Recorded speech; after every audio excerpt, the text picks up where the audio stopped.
Good morning, guys and gals. Today I'm going to teach you how to use a Ronin. More specifically, today we're using the DJI RSC2. We will take you through how to set it up, how to use it, and some of the different functions that you're going to commonly use.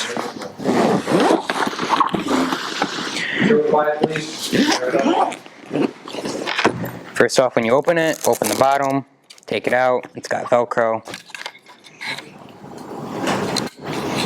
And then fold it up and it snaps into place.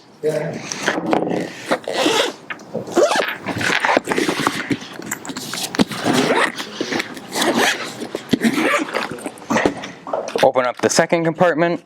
You have tripod and you have the plate that you're going to put the camera onto.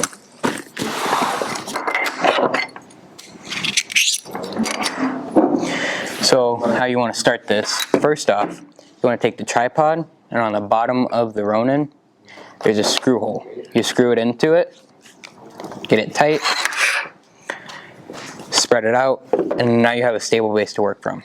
You don't have to do it this way, but it makes it 10 times easier.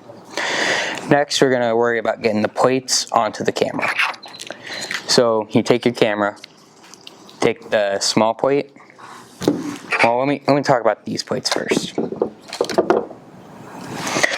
So when you first pull these plates out, you're going to have two of them. They're going to be connected like this. You're going to take them, flip open the latch at the back, and push the button right next to it, and slide it out. Then you take the tiny plate that you just slid out, and you attach it to the camera. This is very important. I don't know if you can see it, but on the inside of those, on the inside of the plate, it has arrows. You want to match the arrows with the direction of the lens. So you put it on there, you tighten it up, secure it, then you slide it into the slide plate, which is the bigger plate that was on the bottom. Should end up with something that looks like this. Now we'll bring our Ronin back in. And we set it up so that it sits right. You'll know it's sitting right because on the side here it'll say Ronin and you can read it properly. So what you do is you take this, you put the camera on it. You put the camera on here how you put the tiny plate into the side plate. You push it in and then you lock it down with the lever at the side. So today I'm using the Canon EOS M50 Mark II. And what you want to do, so see how right now it's not sitting well. It's not balanced. If I turn this on right now, it would fight the camera the whole time. You want to get good quality. So what you want to do, you want to loosen up this plate, you want to loosen up different axes, and you can slide the camera and position it differently, so that way you can get it sitting how you want. So to get it sitting right, left to right, or the tilt axis, you slide the plate that you put the camera onto.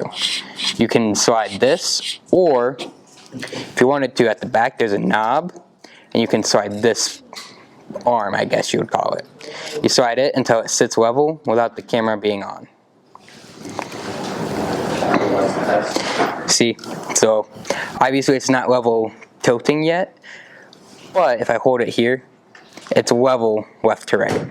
So then we tighten up our axes. Tighten them up. Now we can worry about leveling it the tilting way.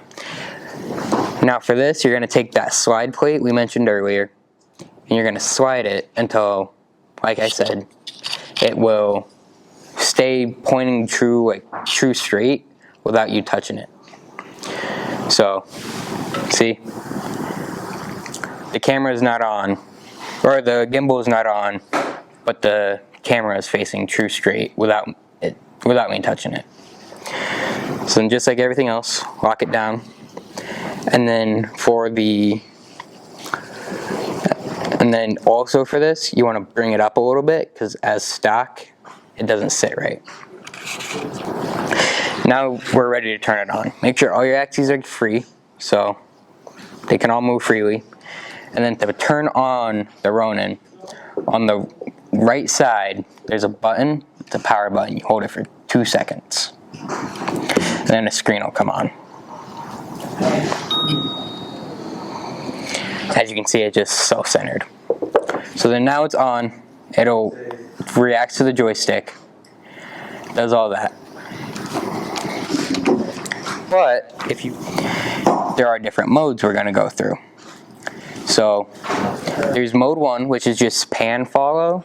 So wherever you take the handle, I guess, wherever you point that at, the camera's going to follow. So right now it's pointing over here, but if I move the handle to point over here, the camera's now pointing over here. And then on the Ronin, there's the joystick, which is right there. And then there's 2 buttons. There's a record button, then there's a button that has a big M on it. That stands for mode. We're going to go into mode 2 now, which is, it tracks the pan, which is left to right, and it tracks the tilt up and down. So like before, I have it. I'm going to take the tripod off for demonstrations. But I have it, it's pointing straight forward. Boom. But if I tilt it over here, the camera follows and it's pointing over here. Same thing over here. But now, if I tilt downward, see, the camera is also pointing downward now. Point it up, the camera is pointing up. And then the third one shows all the different axes. So it follows everything. So like I'm moving it, if I tilt it, it's tilting. If I go down, it's going down. If I go up, it's going up. That's the basics. Usually you want to stay in mode 1 or 2 for most of the time, because mode 3, it sometimes doesn't do what you want it to. I'm going to put the tripod back on. And then, so let's say you get it in a really awkward position like this, right? Super weird, nobody likes it here. You want to come back straight to center. If you double tap this front trigger, it'll bring it straight back to center every time. Another cool function of this, not all of our Ronins have this, but this one does. It has this front wheel here, where this is just your pan, so you can pan real smooth and real slow across something. I am just touching this front wheel, and I'm panning. You can also change what this front wheel does through the menus, but I'm not going to go into that right now, because that's a whole separate video. That is how to set up and use a Ronin and what the 3 main modes are for. Come back next time and I will teach you about the Raven Eye and the different modes you can get throughout this.